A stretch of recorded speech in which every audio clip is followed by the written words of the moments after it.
So hi everybody, this is Tina Katola and Katia Franz-Garrison, and we are going to talk about a much broader ranged idea or issue today, which is the Chaldean Cycles. Now, not a lot of people know anything about the Chaldean Cycles. They're actually very old, and there are older systems of astrology that sort of fell by the wayside. There's a lot of people bringing a lot of them back, which is wonderful.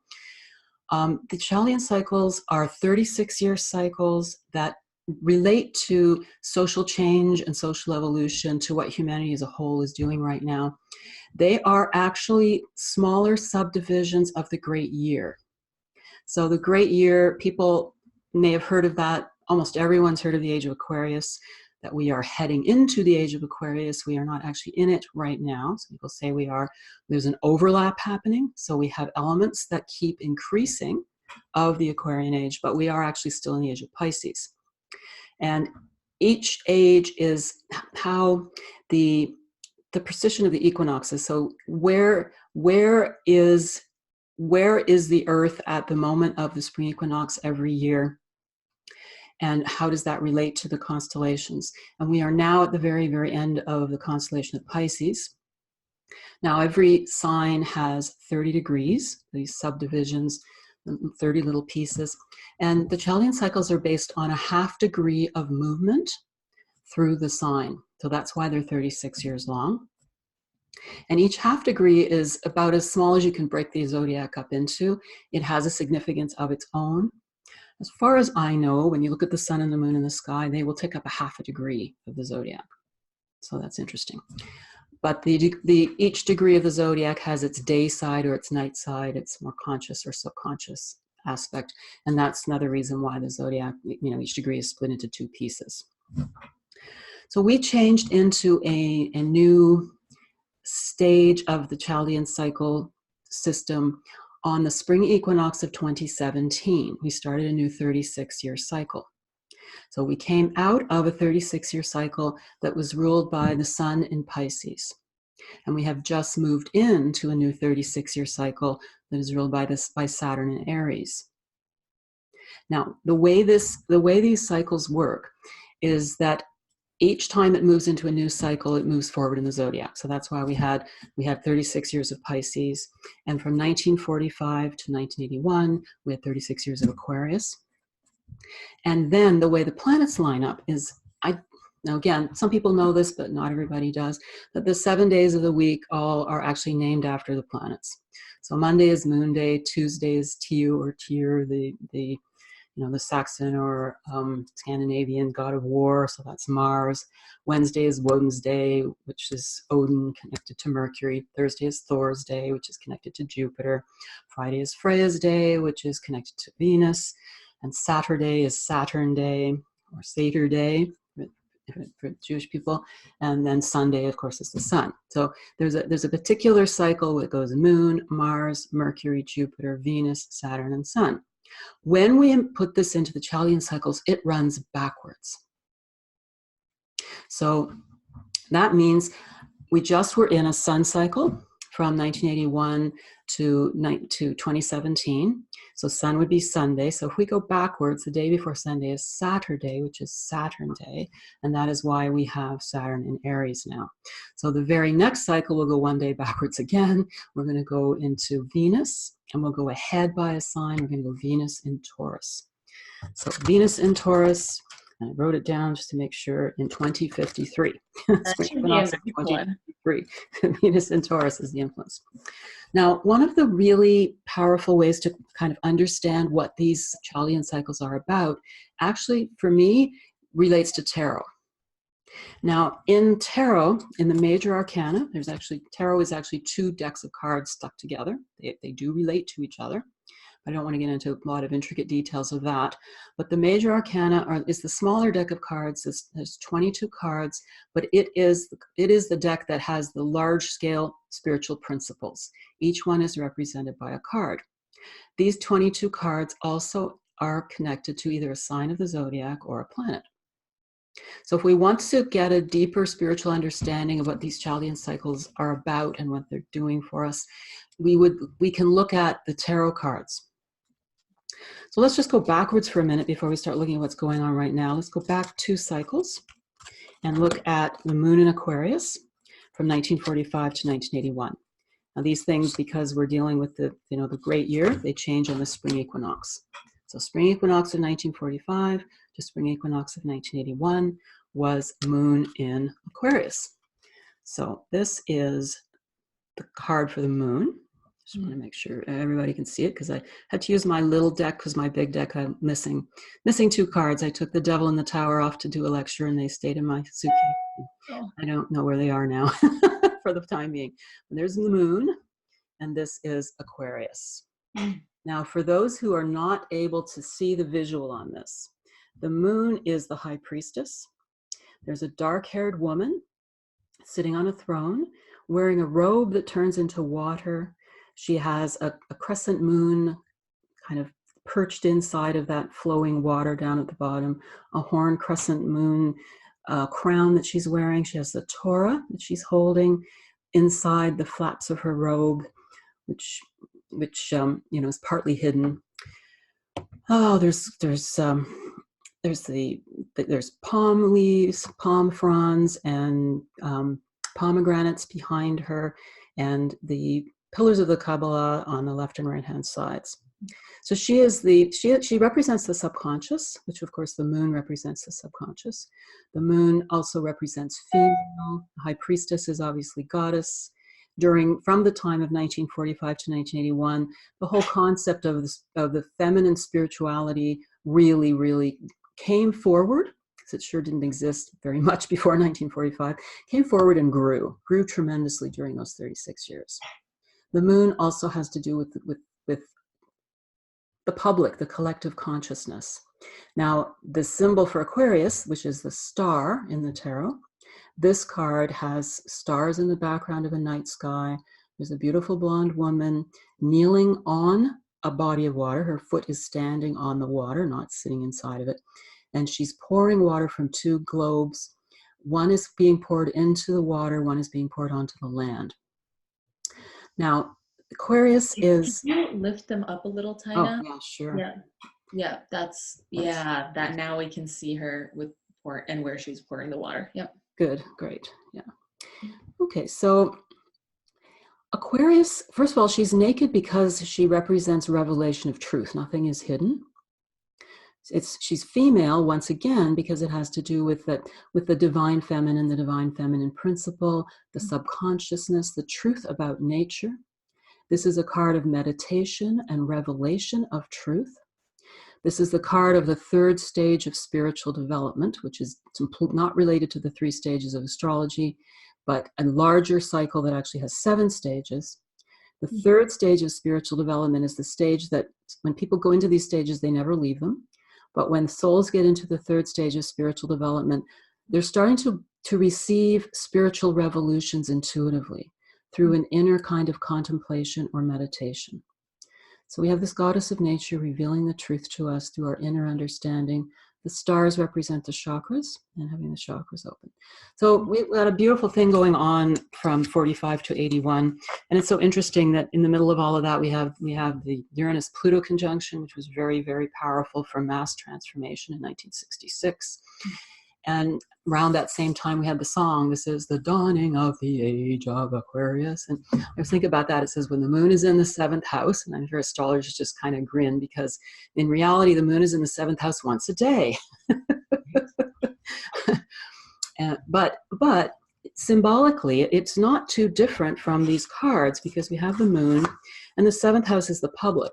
So really what that phrase means is when the public is getting the subconscious understanding of something, there's all these messages coming through, and people would get elements of the truth of what was going on. Some would get a deeper understanding, but everybody was being transformed. There's a much greater sense of human unity, much more peace. The Aquarius is, the star, which is Aquarius's card, is a very peaceful card. It does represent peace and patience, and to just relax in this meditative state and receive the truth, from that deep subconscious of the moon. So that was a really nice combination for that particular 36-year cycle. Very, very nice. When we left that, now that's also a very feminine cycle, and that was a very, politically speaking, that was a very left-wing cycle. We really switched forward to that. It's interesting that there's the large organization where all the countries all join together, the UN. It's a lovely memory I have. I'm so good at remembering all kinds of deep things and past lives and all memories from childhood and infancy. But can I remember words? Yes. Sometimes those two don't coexist well. Yeah. But anyway, the UN was founded in 1945, right at the very beginning of that cycle.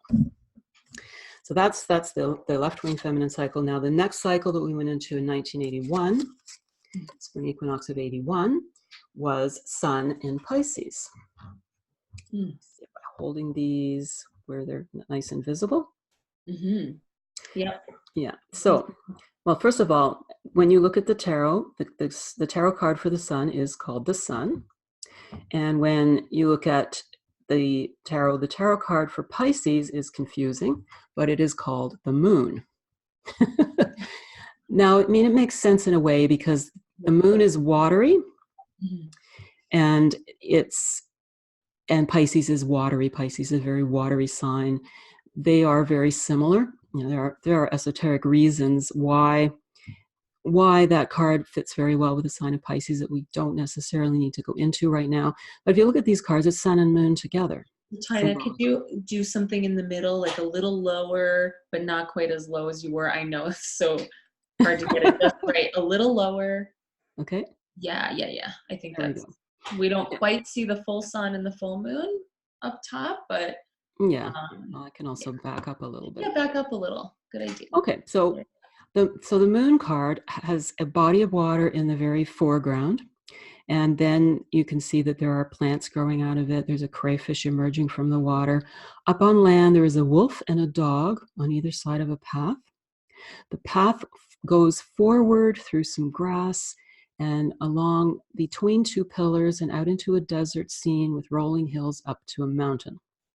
This is a symbol it's a symbolic picture of evolution. All life comes out of the water. There's even stones at the edge of the water. So evolution goes from the mineral kingdom to the vegetable kingdom to the animal kingdom to the human kingdom and beyond. So by the time we're moving between those pillars on that path, we're really going to spiritual humanity, which as it reaches a higher level of evolution, it becomes a different species, transcends regular humanity. That's not going to be a focus of too many people during this cycle, but it certainly was a time with the Sun representing the soul when, you know, deeper spiritual understanding was something that the masses started to be able to access in a pretty powerful way. Yep. The symbol for the Sun, now this is the Waite Tarot, it's got a young child naked on the back of a horse with just, you know, riding, look ma, no hands, totally trusting, arms and legs spread out, carrying a giant orange banner and wearing a crown with, I think it's peacock feathers in his head, his or her, you can't really tell the gender, and, you know, flowers behind, and it's a wall behind. It's representative of the spiritual child, and the spiritual child reborn in complete freedom. It does represent the spiritual humanity that we all become when we get to the end of that path in the Moon card. So these cards, once again, they're pretty powerfully connected. So during that time period, Pisces represents compassion, and the Sun connects to the heart chakra.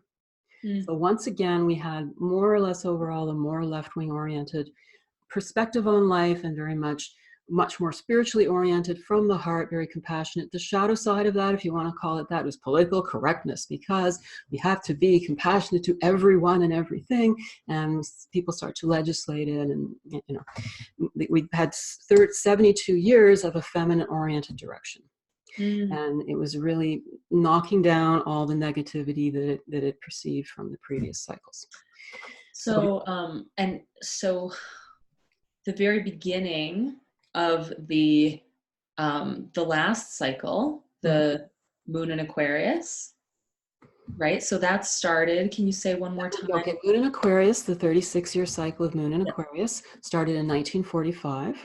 Started in 1945. So right after the Second World War? Yes, right after the Second World War, exactly. Okay. And the spring equinox of 1981 was the Sun in Pisces cycle, which went until the spring equinox of 2017.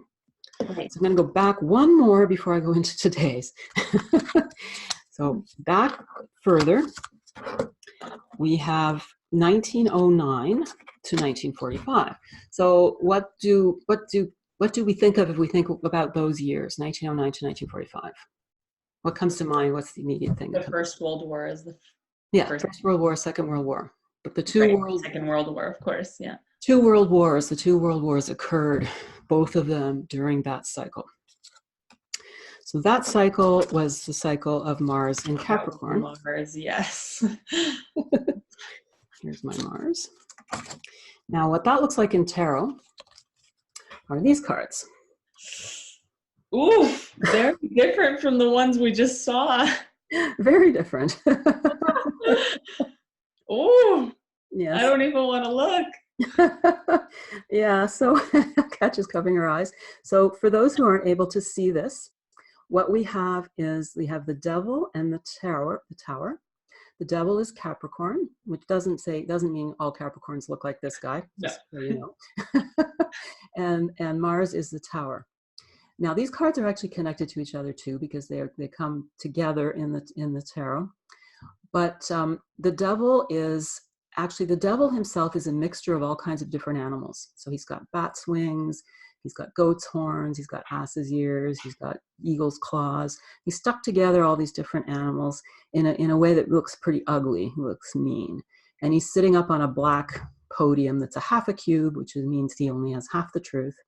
And down in front of him are his little slaves, which are this naked man and woman who themselves look a little bit like beasts. They've got cloven hooves and pointed ears and various other things that need to get into here. They're related. There's some pictures in there that are related to another card.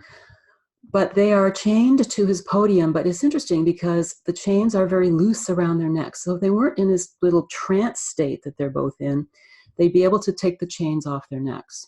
Now, what this card represents is it represents the first stage of spiritual development in humanity, which even as we speak now, that's where most human beings are. And it symbolizes the people who believe that the only reality is what they can see with their five physical senses. And so when we see something with our five physical senses, everything we see is real, but the image we put together in our mind of what reality is looks very ugly. Everything is out to get us. Everything is evil. We have enemies. We're all by ourselves. We're subject to circumstance. So they're in a trance, believing that they're subject to circumstance. Now, the second stage of spiritual development is the Tower card. And that's a very sudden event that happens to everybody, where this tower is a big tower on top of a tall cliff, pointed like a cliff or like a mini mountain almost. And it's being hit by lightning. It's got a crown on top. The crown's knocked off. It's this big explosion. And there's a man and a woman tumbling out of the tower.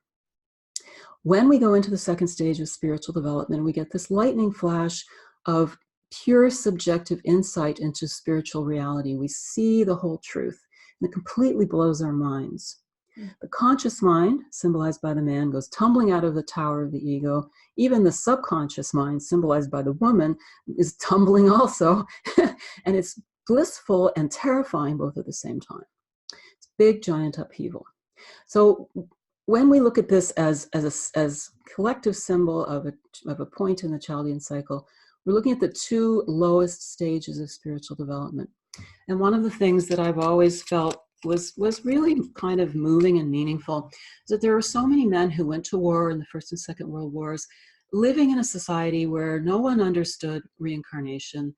They, to the best of their knowledge, many of them, they were going to their ultimate, complete and utter annihilation. And they were doing it for those that they loved. And if you didn't have that illusion represented by the devil card that says that this physical reality is all we have, you would not be able to have expressed that degree of love and courage, that kind of tremendous sacrifice, even if it was based on illusion. It was an opportunity to really live and love. And there were so many things that happened during all the upheavals of that time that were so dark and terrible on the outside, but there were so many things that were massively transformed, where there was huge possibility for a lot of change and growth. So it's an interesting symbol. And I know a lot of the people in the esoteric traditions in the early 1900s, they were feeling this coming. They were predicting this coming. I'm not sure how many of them would have known about the Chaldean cycles. They certainly were more in use at that point in time. And if you looked at that, you went, yeah, there's definitely trouble brewing.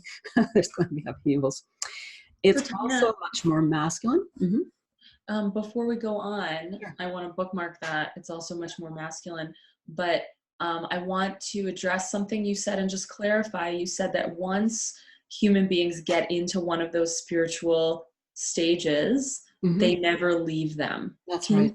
What do you mean about that? Well, what I mean by that is I'm contrasting it to the stages of astrology and third stage astrology. Because when we go through the signs, we will go through the first and second stage and third stage over many lifetimes. But when we start a new sign, we will start that new sign in first stage. So these are repeated semesters in Earth School. Each sign is like a year in Earth School. And the three stages are like the three semesters. But we go back through these cycles again and again. Each time we go through them, we are overall more aware. This is why it makes a huge difference if you're an older soul in first stage or a younger soul in third stage. You know, a really old soul in first stage and a really young soul in third stage are going to be pretty much equals in much of their perspective on life. So we do progress. However, when it comes to these 7 stages of spiritual development, we stay in the first stage of spiritual development for an exceedingly long period of time. And when we're ready to wake up, then we have our tower experience. And then we go into that third stage of spiritual development. And in a new lifetime, we may, sometimes people might take a little while to wake up in a new lifetime if they hadn't been in the third stage of spiritual development that long, but it happens pretty quickly. I remember, I definitely have a very strong memory of the tower experience as a teenager, which is a pretty humorous experience, actually, when I think back on it, because there I was going to a Catholic girls' school and being enlightened and blown away and loving everyone and freaking out.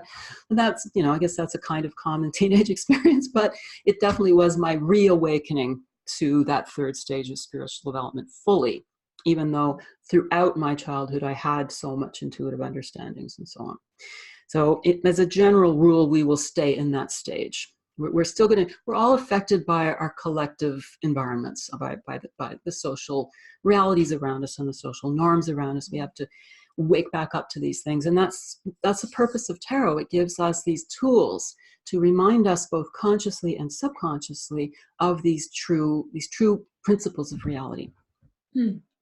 So, do you mean that we never leave them throughout a lifetime, or that we don't go backwards? That's what I really mean. We don't go backwards. We don't go backwards. Okay, that answers my question. Thank you for asking that, because what I meant is we don't go backwards. Yeah. So yes, we will leave them. Eventually, someone that's in the third stage of spiritual development will go into the fourth stage of spiritual development and so on. Yes. Now, another thing about the Aquarian age is that the prophecy about the Aquarian age is the difference between, reason it's so important is the difference between the Aquarian age and the Piscean age is that in the Piscean age, the majority of humanity will be in that first stage of spiritual development. And in the Aquarian age, the majority of humanity will be in the third stage of spiritual development. So huge change, because right now the masses, it's every man for himself, and we don't believe it if we can't see it. And circumstances control my life, and I'm a product of what happened to me.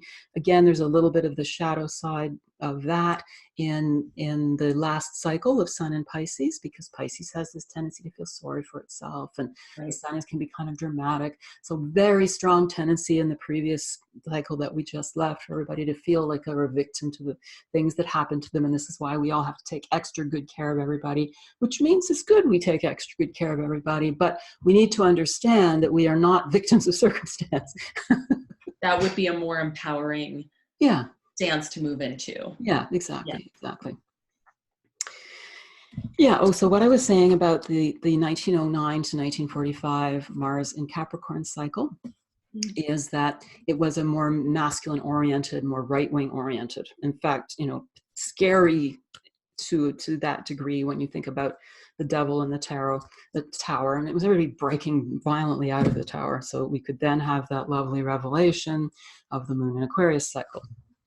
They sort of dovetail on each other. So what we are now in is in a more masculine oriented cycle. And that is, and I can see so many people quaking in their boots about that one at the moment, but there's a positive side to it potentially. And we're now in a more positive, we can now be in a more positive cycle of Saturn and Aries. So these are the tarot cards for Saturn and Aries. Mm-hmm. Mm-hmm. So the Aries card is the Emperor, and the Saturn card is the World. So now I can see that the conspiracy theorists going, "Oh my God, the Emperor of the World." The new dynasty. Yes. Yeah. The whole and yes, I mean, I'm sure that shadow symbolism is to be contended with in this cycle. I'm sure somebody, it's the time when somebody can try to become the Emperor of the world or think that they are the Emperor of the world. But we are new in this cycle. The Emperor is this he's very severe looking. He's got a white beard, but he's not really that old. He's still quite strong. He's wearing armor on his feet, which is interesting because the Pisces cycle was the previous cycle, and Pisces rules the feet. And feet and compassion are connected. And this guy's not very compassionate. He's covering his vulnerabilities. Mm-hmm. He's sitting on a throne in a sort of desert-oriented environment and very focused. The Emperor rules vision and order. Mm. And Aries, when it's really perfected, is about discipline as well. And Saturn, of course, is about discipline. Mm-hmm. Now, the World shows what appears to be a naked woman with a beautiful banner around her. It's actually a hermaphrodite in the traditional astrology. Mm. So that the banner covers the fact that this is a hermaphrodite. She's suspended in space, and around her is a green wreath all woven together, which always makes me think of the way that Saturn's rings are braided. It's completely connected. Mm. And then at the four corners of the card are symbols of the four fixed signs of the zodiac. Mm. So Aquarius, Taurus, Leo, and Scorpio, which are primary seasonal points in the year. So that's in complete, pure, balanced alignment with the structure of reality. And so this is what we are moving towards. We're moving towards a time where discipline is going to be incredibly important. And it takes a little while to shake off the old, because the Sun in Pisces is pretty squishy. It's very kind of heart-centered and feeling oriented, and we just kind of feel our way. But then Saturn and Aries says, here's the law, here's the rules. We've got to follow the rules. And certainly because we're in a time period where I think the next 36 years will determine whether or not the 99% of the biological life on this planet survives or not. Now, luckily, I've always had this intuitive quality of prophecy from a really early age. So many things I saw when I was younger could never have imagined they would happen. They have happened. And what I also saw was, we will get through this. So I'm glad about that, because that lets me be more active in participating in making the changes that are necessary, doing whatever my part can be. I'm not going to sit there and not see. Now, because Aries, or the Emperor, is about seeing. Let's see clearly. Let's see the clear vision of things. Let's create a new structure that's going to serve the ultimate perfection of reality. Because the World in tarot is the final card in the major arcana. It represents perfected order. It represents a complete natural balance and all potentials fulfilled. So this is a 36-year period where we're going to create the structures that will allow that to take place. And people of discipline are going to take to this a little more quickly than everybody else. And everybody is going to acquire more discipline during this time period.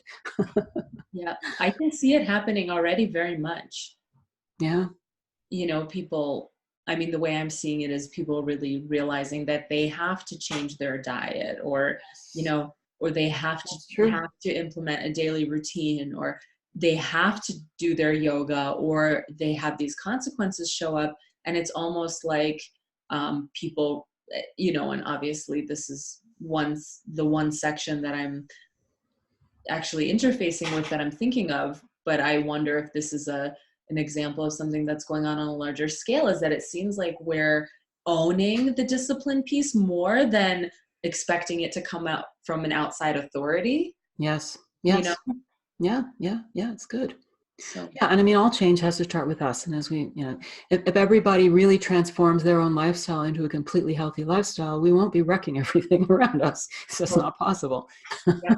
We won't want to. We won't have any need. Yeah, exactly. Yeah, it's true. Yeah. So, I mean, you can get a little scared by the shadow side of it, but because it is in some ways, has some similar characteristics to 1909 to 1945, because Capricorn is ruled by Saturn. Yes. And it's Mars in Capricorn, and Aries is ruled by Mars, and now it's Saturn and Aries. We've got a Mars-Saturn quality to both of those time periods. Yeah. But this one, it feels more like it's not going to be this massive explosive chaos to such a degree. You're always going to see explosive chaos everywhere at certain times. Yes. But this one has more to do with people owning their responsibility. That's another element that's important to this, I think, is responsibility and personal responsibility. Absolutely. So it's nice. Yes. So we can sort of play back through time a little bit further. One thing I find kind of amusing is that the time period of 1801 to 1832 was ruled by Venus in Libra. That was the Venus in Libra phase. Mm-hmm. And because of the work that I do right now as my quote unquote day job, I hear enormous amount of romantic horror stories. And one of the things that's kind of funny about life is you often end up doing things you'd never think you would do. So what I've ended up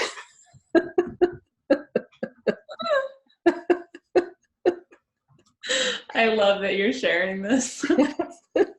So what I've ended up doing is I've ended up reading romance novels, which I was so disdainful of them when I was younger. But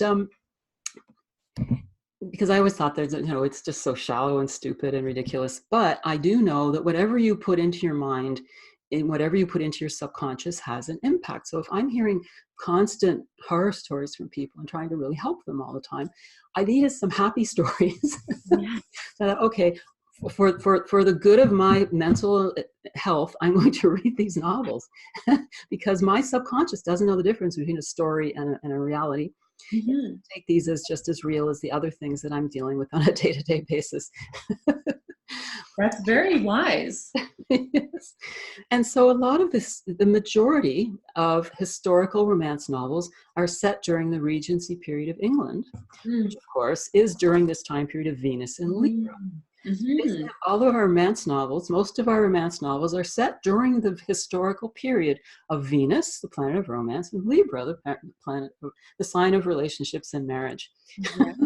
And it was even interesting back then, there was the whole society kind of circled around this whole marriage mart thing amongst the higher classes. It was a very ugly things should be, never seen or heard. It was a very interesting component of what was going on. Is there something about England, just being just geographically speaking? Well, England at that point was really the dominant country in the world, just like the United States is the dominant country in the world today. Yes. And even September 11th was a really powerful spiritual symbol for all of humanity at the time that it occurred, which you might understand since we've been talking about what the Tower is about. The Tower is about the second stage of spiritual development. So when there was an event that basically was a living tarot card, it was a symbol that humanity created for itself, that we are now as a mass consciousness of humanity, more and more of us are going to be going through that second stage of spiritual development. And it happened in the United States because the dominant country in the world is a symbol of the dominant state of consciousness of humanity. Yes. So that's why that is what was going on then. Why that was a focal point. The other thing that's interesting is the last time we had a Saturn cycle was the Saturn and Virgo cycle. And the Saturn and Virgo cycle was 1765 to 1801. And those were the French and American revolutions. So we have an element of Saturn. Saturn really, it takes things down to the real core reality of what needs to happen.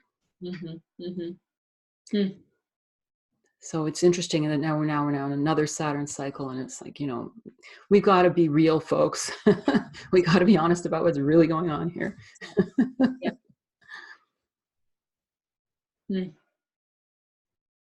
That's really interesting. Yeah. And that, maybe I'll just hold that. Yeah. I mean, if anybody wants to play with it, I've sort of given you the keys. You can go back and play with history if you're interested in doing that. Yeah. I also find somewhat interesting the 1873 to 1909 was Mercury and Sagittarius, that cycle. And that was again, in our culture. I'm sure there were things going on in other cultures. I have more personal knowledge of our culture. That was time when there were two very important spiritual organizations that have left a lot of seeds for the future, which is the Theosophical Society and the Golden Dawn. And Mercury being the magician in the tarot. Just quickly take a look at him. And he is a magician standing in front of a table with 4 magical tools in front of him, which is a wand, pentacle, sword, cup. And he's got another wand reaching up to the sky, and he's pointing down to a garden full of roses and lilies. And roses are about desire, or our spiritual desires and aspirations. And lilies are about truth and spiritual or even scientific principles. And this is about creating our capacity to create from a spiritual level, but it's also, conscious understanding of the basic fundamental spiritual principles of seeds that were being planted. And the card for Sagittarius is this card, which is Temperance. And that's an angel standing with her foot in his or her foot in the water. And she's pouring water from one cup to another. There's a glowing crown off in the distance where you follow the path from the water, you go to the glowing crown. Essentially, she represents, or he represents, the higher self, spiritual comprehension, spiritual force.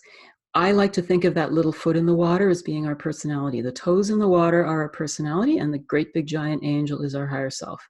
I like that image, Tina.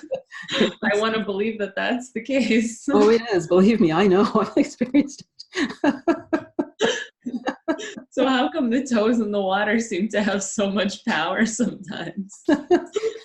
Because they're in the water and they don't know that they're actually the angel. That's why. And they think and because they don't know they're the angel, but they want the angel's power, they panic. And they start to try to feel like they have to control everything. And then because we believe we are those toes in the water, we're trapped in